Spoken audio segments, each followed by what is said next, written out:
Welcome to Let's Talk. Here we will focus on the hustle, the juggle, and everyday struggle of small business, about their everyday struggles, stresses, and ways they have been able to overcome the challenges of running their business. We welcome questions and comments, so please feel free to email us at admin@PlemonsCPA.com. We hope you enjoy, and above all, we hope it helps.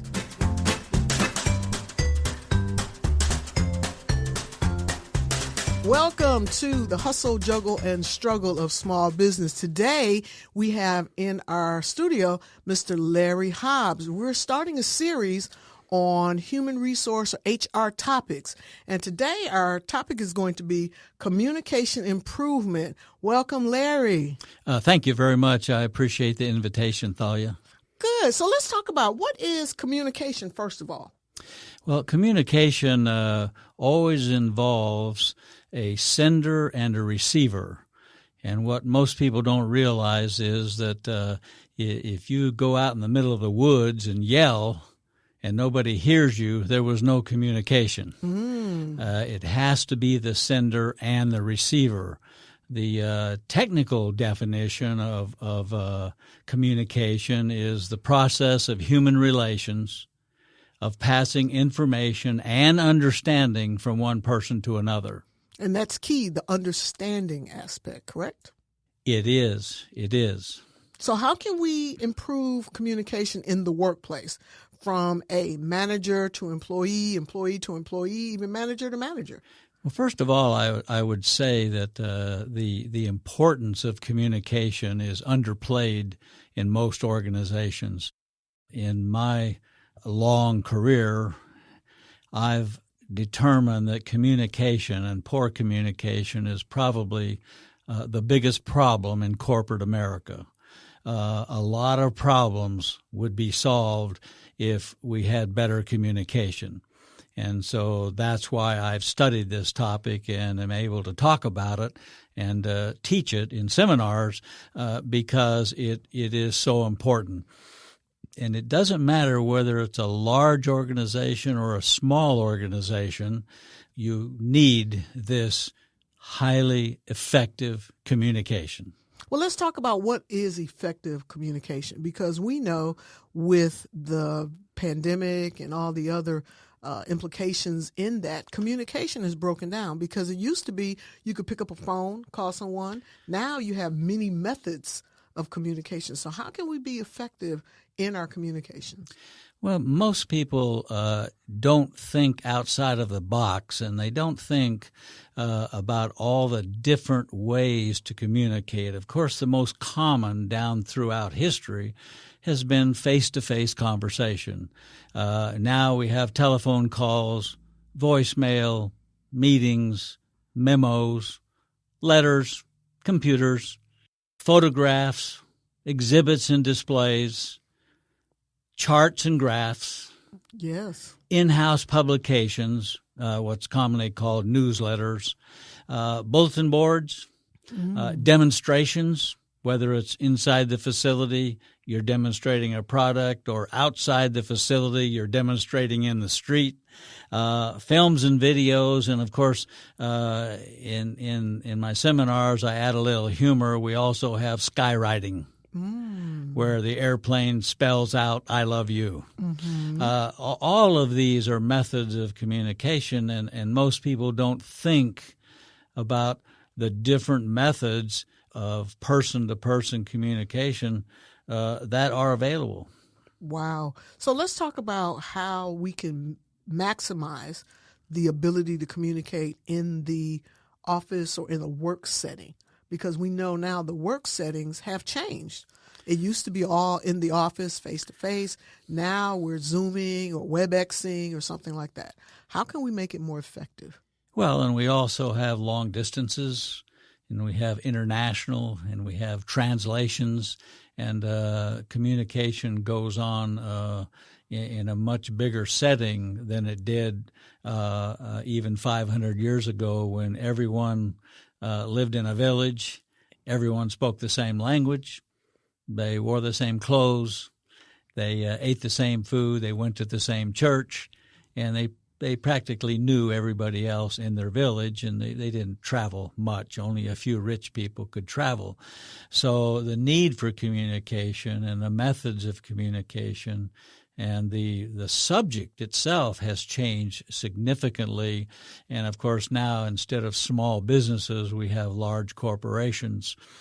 I'd like to address for a second that that long list I gave you of how people can communicate with others, different methods. There's a whole new realm now available for organizations, and that is communicating not just inside the organization with the employees, but now it's very significant communicating outside the organization to either get your message across or to sell a product or to convey your feelings or to persuade somebody on some subject. All the good causes in the world, all the nonprofit organizations that exist. Even in San Antonio, there's 400 or 500 nonprofit organizations. Most people are surprised to find that many, but all of them have a message, and they're not there to communicate inside the organization. They're there to communicate outside the organization. True. So tell us, how can we improve it? How can we make it better to be more effective internally as well as externally? Because there are two, obviously, different methods, but the goal is still the same, to convey information that people understand and can apply and use. Yes, and the audiences are different. The in-house communication, you have the formal, authoritative structure where your boss supervises you and speaks in a chain of command, that sort of thing. But outside the organization, we've now developed a whole new lengthy list of communication methods. For instance, press conferences, news releases, dinners and speeches, print advertising, television, radio, magazines, and newspapers, event sponsorships. Now every football stadium and soccer stadium has a sponsor, and they have a name, and of course that's a form of advertising, but it's another way of getting that eye contact to get their name into people's mind. And of course we have greeting cards, corporate annual meetings, contests and prizes, holiday occasions, social media, team sponsorships, which is kind of what I just mentioned, discount coupons, even at the cash register. All of these are forms of communication to sell a product or to get your attention, to persuade you on some subject of significance, or maybe it's not significant.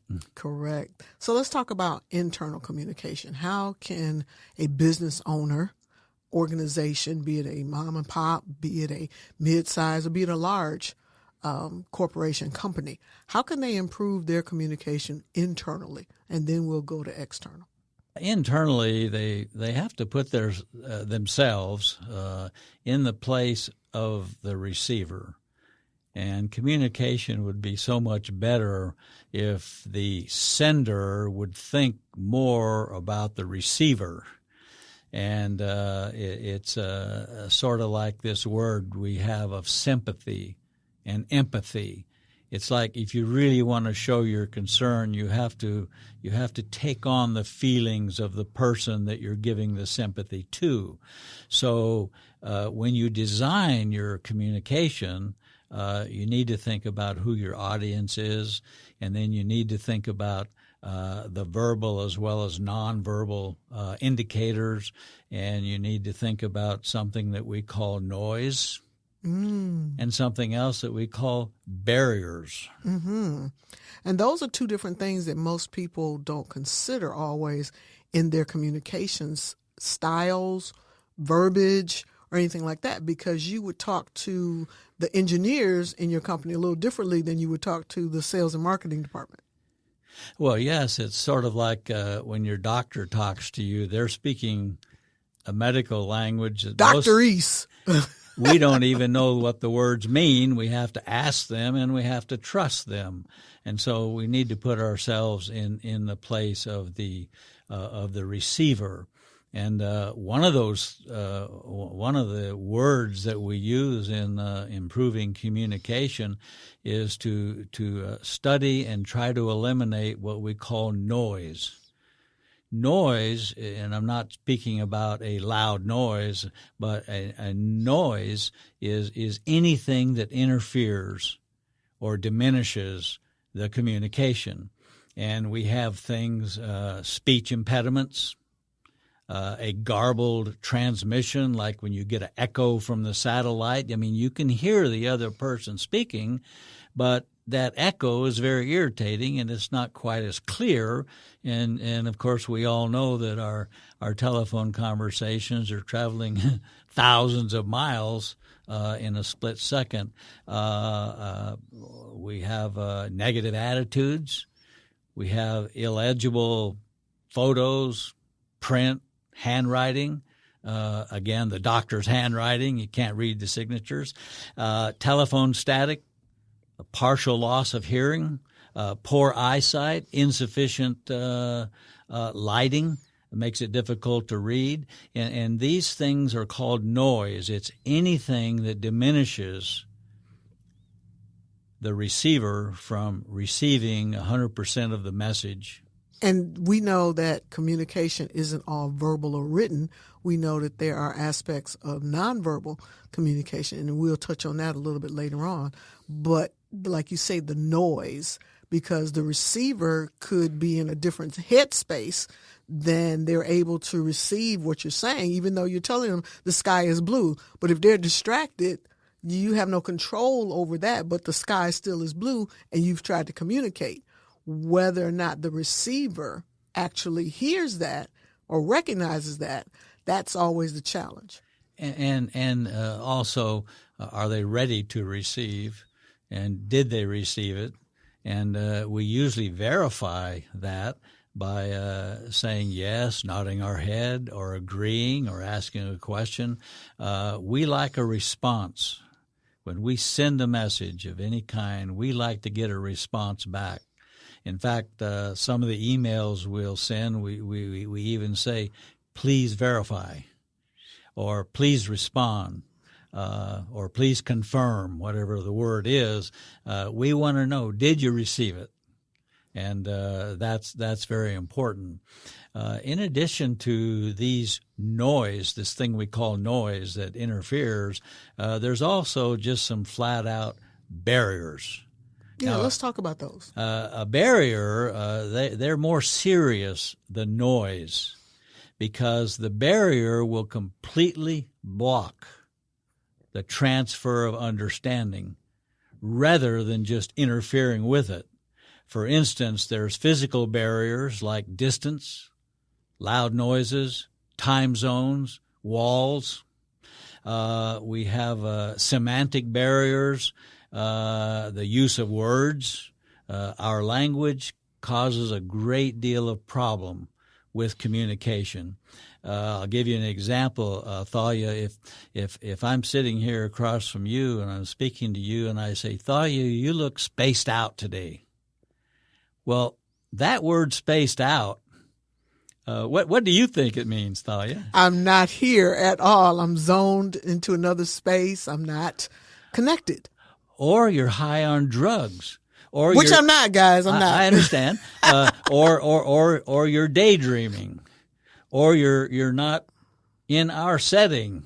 There's something else preoccupying your mind, and those are barriers. And of course, we're speaking about the language. If I tell you that I know so and so, and he's rich, well, rich could mean different things to different people. Depending on their background and how they perceive rich. Well, certainly. You and I might consider ourselves rich, but if we were a multi-millionaire, they would look at us as poor, not rich. And so we have to use the words in our communication that will be interpreted and understood in the way we sent it, to the receiver, and we have to be careful with our words. For instance, I could tell you that my friend so-and-so is sick. Well, that could be a bad cold, or that could be cancer. We use that same word to mean very, very minimal and very, very maximum. And so it's open to interpretation, and again, that means it's open to misinterpretation. Correct. So in the communication world, we need to think about that. And then there's also, within this language, we have something called colloquialisms. And colloquialisms are little phrases that only have meaning to the local people, or to people that have lived with them or heard them or understood those. And I'll never forget something that happened to me in college. I was probably a sophomore or a junior in college, and we had a few foreign students in the class. And this professor said, well, it's sort of like when you get on a soapbox. And these four hands shot up, these foreign students, and they said, Professor, what does that mean, a soapbox? And I'm telling you the honest truth, Thalia. He said, well, it's kind of like when you have an axe to grind. Another colloquialism that they didn't understand. Of course. Well, their hands went right up, and they said, sir, we know what those words mean, but we don't know what you mean. And he said, okay, it's like when you have a pet peeve. He used 3 colloquialisms to define what he was getting at. And I'll never forget that. I heard it and I wrote it down at the time so I could remember it. So it was a lot of fun. But again, colloquialisms are something that can cause a problem. True enough. And that's just with basic communication, even between members of a family. If one part of the family is from another country or another state and they're not familiar with it, but it really impedes communication in the workplace internally, because you have potentially employees from all over that are not familiar with them. And even in a business, there's a language of communication that business adapts for its own culture. So the key becomes understanding what language that you're using to communicate effectively, because there are cultural languages that, say, a management consulting firm would use versus a doctor's practice or a manufacturing environment. And that becomes critical. In fact, in the human resource management world, we say that human resource management is the same in every organization, the basic essential functions. However, if you take a job in HR in any organization, you have some buzzwords. And these are what you were just speaking about. These buzzwords are the language of that industry or that business. And so a trucking company uses different buzzwords than a medical office, a retail store, a manufacturer. They all have their own language of specialized terms and technologies that only apply to them, and everyone that works there needs to understand those. So we have Chris here, and we'd like to talk about your post-COVID business update. What's going on, Chris? Well, think about it as in any life-changing event, you're going to need to sit down with the proper professionals and remind them or let them know what's going on in your current situation. So I always say you need to reconvene with professionals about the reopening to make sure that you refocus and revisit and review all the different items that you had going on. So your business may have changed dramatically over the course of the last 18, 24 months, however long it's been now, and they need to know what's going on. Likewise, you need to know what's going on in their world so they can tell you about any upcoming changes or any changes to their business model. Just make sure you keep everybody in the loop and make sure that everything is being communicated on an open platform. So, Chris, how can we get a hold of you for more information? Well, our main office is in San Antonio off of 281 in Bitters. We also have a website, pontemfinancial.com, PONTEM financial.com. And we're also on LinkedIn, Facebook, and of course, we have a phone, 210-625-4845, to reach out to a member of my team or myself. Thank you, Chris. Chris Hall is a financial advisor and partner with Pontum Financial in San Antonio, Texas. Securities and advisory services offered through LPL Financial, a registered investment advisor. Member FINRA/SIPC.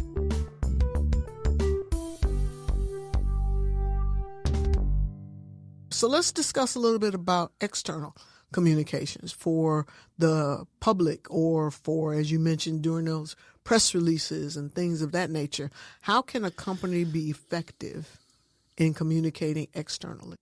That's a great question. And when you start talking about external communication, these corporations, they pay a lot of money.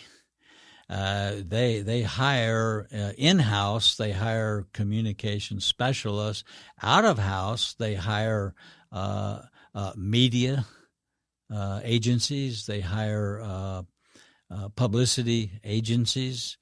They hire advertising agencies, and they come up with these extravagant methodologies. And of course, with the Super Bowl coming up, we're going to see the halftime show. They've spent the last year coming up with these 30-second to 1-minute ads that cost millions of dollars, just because they know they have a large audience and they want to impress them in some way. And so they pay a lot of money for that. Now, most corporations don't have that kind of money. And, the 80%, this is an HR thing, 80% of the U.S. workforce works for small business. And these are businesses, there's different the Small Business Administration and Chambers of Commerce, they all have different ways of determining who's a small business. But to me, it's businesses that have, fewer than 250 employees. And once you get more than 250, then you're dealing with millions of dollars of revenue and payroll, and you have the wherewithal of a larger company. So being that most people work for a small company, we need to think about the internal and the external communication. And with that external communication, we talked about the Super Bowl, and we know that this is going to be listened to in November sometime as well. But you think about the external communication that that particular entity or that particular event brings to the table. And it's not just that one-time shot, it's longevity, because how many times will people go back and look at those commercials or go back and look at some of the ads from that and talk about it around the water cooler or in their Zoom meetings the very next day. So the impact of those communications, like you said, they spend lots of time and lots of money, because the external agencies also have to work with internal agencies. But what if this company is not a mom and pop place where they just have maybe 5 employees? Naturally, they're not going to do the Super Bowl, but they still want to get their product, service, awareness out there. How can they make an impact also? I think that the small companies are not going to spend a lot of money.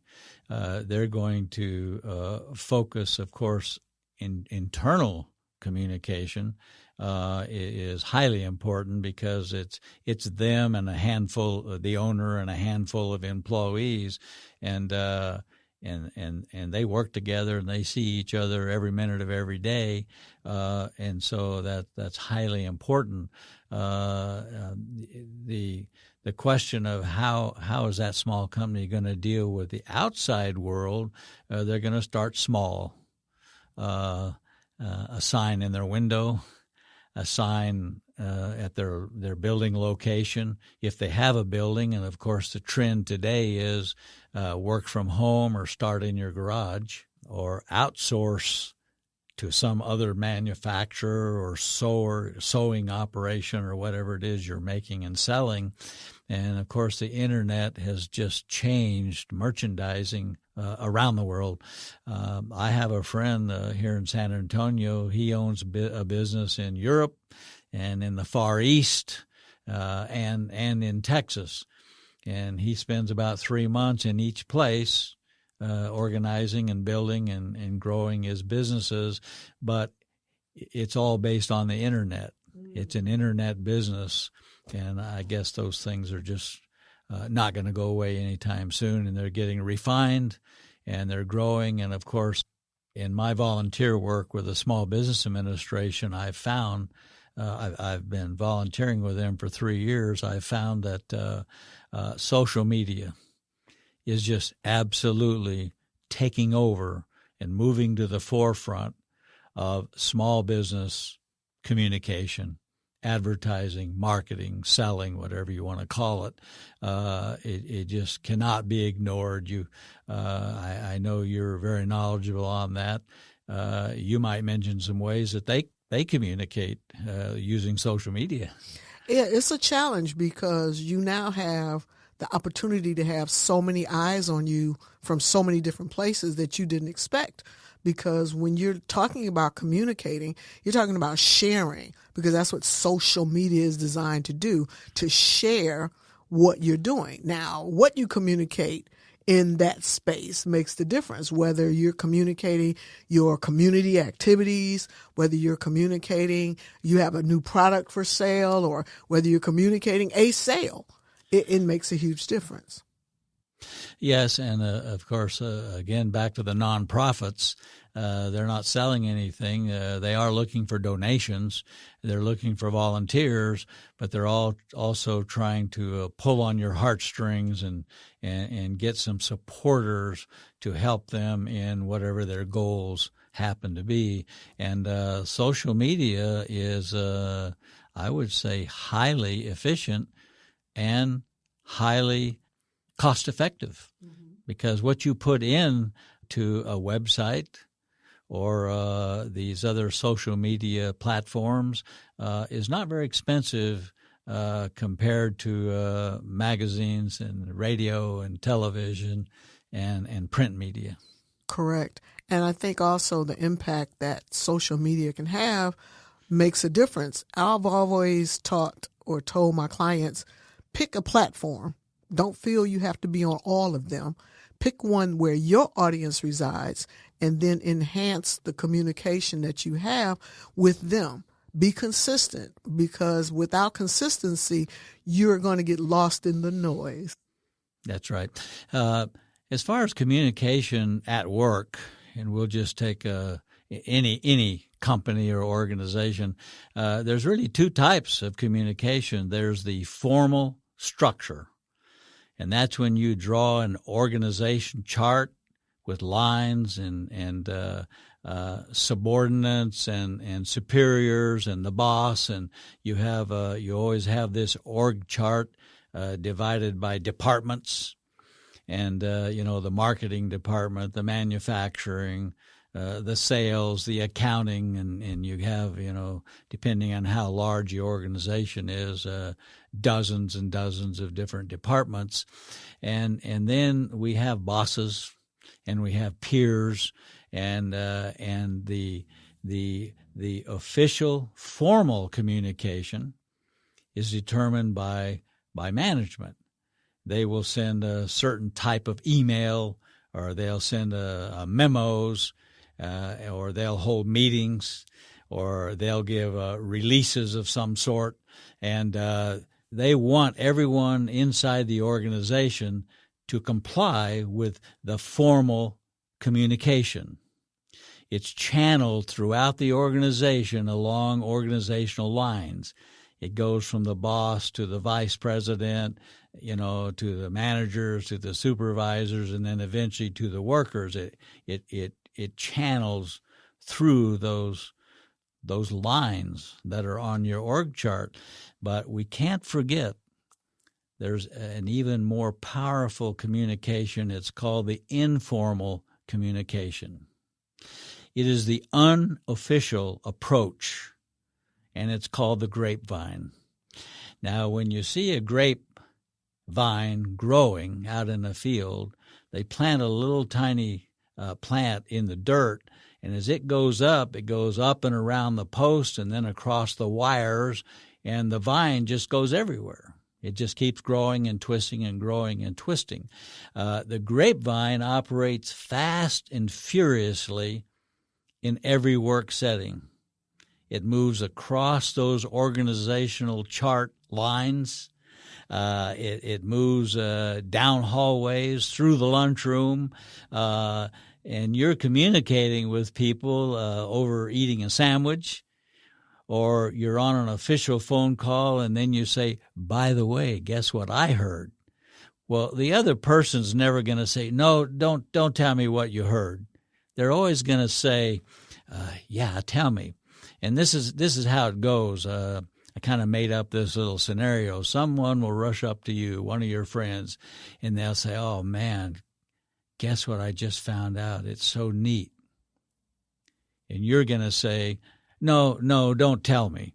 Of course, you're going to say, yeah, tell me. And then your friend's going to say, well, okay, I'm going to tell you, but you have to promise not to tell anybody else. Good luck with that. Well, yeah, and then, of course, you're going to say, oh, yeah, I promise. And then they're going to share this information. The problem with that is the information could be a rumor, could be the truth, it could be a half-truth, it could be false. But now it is spread, and then as soon as your best friend walks away, you have another best friend. And you're going to repeat the same scenario. You're going to get on the phone, the computer. We may not get on the computer because, because that's traceable. There is a trail. But you're going to share that information with your best friend, like when you go your coffee break or your lunch or after work. And so the informal communication is sometimes more powerful than the formal communication, because there are times I've seen in my corporate life that the owner or the manager is the last to know. Ouch. I know, and they really don't like that. They like to be the first to know. But the rumors spread, and then finally it becomes official. And, there are positive and negatives to the grapevine, by the way, to this informal communication. Of course, the negatives, it could spread accurate or inaccurate or incomplete information. It usually involves an unfounded source. It usually distributes or multiplies discontent, because some people get told and other people don't get told. But it has a positive side too. It may serve as an emotional outlet for employees. If you're not comfortable sharing with your boss, your supervisor, your first line supervisor, you're more comfortable sharing with people you work with or people you know outside of work. It satisfies a natural desire to know what is going on. We all have this curiosity, and it gives employees a sense of power, because knowledge and thus communication is a source of power. Undoubtedly. Wow. This has been a really robust session. Can you kind of sum up some of the ways that communication improvement for managers to their employees could be beneficial to the company regardless of the size? There should be some, or are there some foundational things that every company, no matter what stage it's in, could implement? Yes, of course. I've talked about the long lists of methodologies, but it also gets down to the attitude and the psychological condition of the sender as well as the receiver. Now, we don't always know the psychological condition of the receiver. It's sort of like when we speak to children, we're a little more careful, and we're a little more clear, and we have to repeat ourselves. Well, we don't talk in the corporate world that way, but we have to think about our body language in addition to, this is for face-to-face communication, our facial, our gestural, our postural, because we use all kinds of frowns and smiles and posture and crossing our arms and our hand signals. We know some of those are positive and some of those are negative. It seems that even managerial communication has to involve more than only words. That's good. That's real good. So let's talk about maybe a summation of tricks or methodologies or abilities that someone could implement today. They're listening to us and it's like, man, I really need to improve communication between me and my employees or between upper management and middle management. What are some of the things or some tricks or tips that they can start implementing that can give them some, not necessarily immediate results, but they can see a difference? Well, 2 or 3 things come to mind. One is that after you create something, you should get someone else's opinion before you e-blast it out or before you pay to have it sent out in some method, whatever the methodology is bounce it off some trusted advisors instead of just taking the attitude, well, I'm the boss and I wrote this and whatever I say is good and that's it. It may be good, it may not be good. And then another thing is to think about your receivers, who's going to receive this information. And then, of course, back to the methodology, how many people do you want to reach? And what's the intention, the intent of the communication? And in the corporate world, I don't know how many times people have sent memos and regretted it because they didn't think it through, or they had misinformation, or they lurched too quickly with that instead of thinking it through thoroughly. I mean, we've all made mistakes and we're human, but in communication, I think it's when those words are released, you can't take them back. It's set. People have seen it, read it, or heard it, or they've seen you and your attitude, and they got it. True enough. Also, I think for me, sometimes the frustration is reply all. If someone sent something directly to everyone and you want to respond just to that one person, don't hit reply all. Just take that person's name and go ta-ta-ta-ta and go from there. Now, if it's relevant to the group, then yes, it may be a question or a comment that could be relevant to the group. But sometimes hitting reply all is frustrating, extremely frustrating. Well, that's right. And then the third thing, in answer to your question, what can companies do? There's something called upward communication. Now, we know about the downward communication, where you get directives from people above you, people in a higher pay grade than you are. And they're your boss, and you either agree or you disagree, but you do it. What upper management can do is employee attitude surveys. We call these engagement surveys now, suggestion boxes, publicize your open door policy, have small group meetings, coffee talk, breakfast taco meeting, and let people just sound off. No harm done, but that's the way you learn. You can assign task force and ad hoc committees. And ad hoc means an informal, short-lived committee. Exit interviews is something we use for terminated employees. And, of course, performance evaluations are another problem, because in performance evaluations, one person is judging another person, and people don't like that. Most people don't like to be the judge, and most people don't like to be judged. And so there's a lot to learn about performance evaluations in the corporate world. But again, that's an opportunity for upward communication. It's when you convince the subordinates to trust you enough to share the good and the bad. And the ugly. Yep. And all sometimes it is ugly. Mm-hmm. That's right. The employees must feel that management will not criticize or penalize.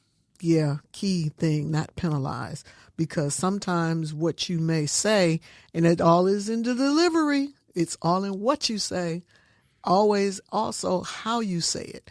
But there's a way to upwardly convey how you feel or what you think respectfully so that management will listen to you and won't go womp, womp, womp, womp. They won't just ignore you or penalize you for the way you came across. So those are good points, Larry. Well, thank you. So how can someone get a hold of you if they wanted your expertise or wanted to contact you about a communication issue or something like that? How could they get a hold of you? Well, I have a little consulting practice. I'm just a one-man band. I home office. My company is called Management Resolve, and it's all one word, and it's a website.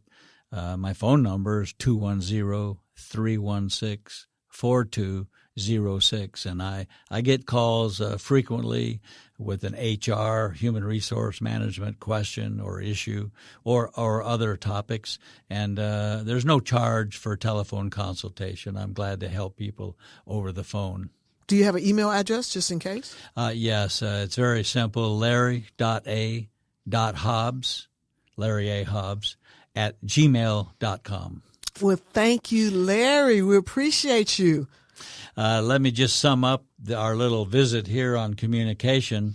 I picked this up in my research, and I'm reading this. It says, nature gave us 2 ears but only 1 tongue, which is a gentle hint that one should listen more than one talks. Excellent closure. Well, thank you once again, Larry. We appreciate you. Audience, have a wonderful rest of your day, and we'll chat soon. Thank you. For more information about any of our guests, or if you have questions and comments, please email us at admin@PlemonsCPA.com. And don't forget to check out our website, PlemonsCPA.com, for upcoming events and workshops in San Antonio. David B Plemons CPA Inc. is providing this podcast as a public service, but it is neither a legal interpretation nor a statement of David B Plemons CPA Inc. policy. Reference to any specific product or entity does not constitute an endorsement or recommendation by David B Plemons CPA Inc. The views expressed by guests are their own, and their appearance on the Hustle, Juggle, and Struggle of Small Business podcast does not imply an endorsement of them or their concepts or any entity they represent. Views and opinions expressed by David B Plemons CPA Inc. employees are those of the employees and do not necessarily reflect the views of David B Plemons CPA Inc. or any of its officials. You should always consult your own investment advisors, attorneys, and accountants before making any decisions concerning your financial matters. If you have any questions about this disclaimer, please contact our office.